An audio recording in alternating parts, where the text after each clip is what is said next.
The Knights Templar vowed to consecrate their swords, arms, strength, and lives to the defense of the mysteries of the Christian faith, to pay complete and utter obedience to the orders of the Grand Master, to fight whenever commanded, regardless of perils, for the faith of Christ as they understood it.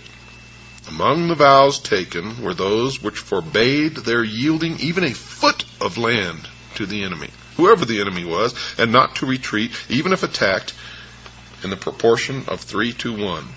They chose the name Militia Templi, Soldiers of the Temple, after the temple supposedly built by Solomon in Jerusalem, near which they had been assigned quarters by the king, but in reality had nothing to do with the Temple of Solomon. Some say that the Templars derived their idea of their order from that of the Hospitallers, who looked after Catholic pilgrims to Palestine, for there was little hospitality to be had from the native Orthodox Christians of those parts.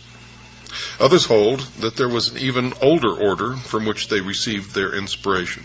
No reliable evidence on this point is, however, available according to the, quote, establishment, unquote, historians, although for those who really research the true history of the secret orders, and specifically the Knights Templars, there's a direct connection to the assassins and the Rosh Hashanah. Although the Templars were so poor that 2 men had to share a horse, they say, but that is not true at all, and their seal commemorated this decades after they became one of the richest communities of their time, they soon attracted favorable notice and support. Now, the 2 knights riding the horse was a symbol of sacrifice. It denoted their vows of poverty. In truth, each knight not only had a horse, but he had what they called a yeoman. He had a spare horse. He had a pack horse, and he had several horses in reserve, and a whole train of servants.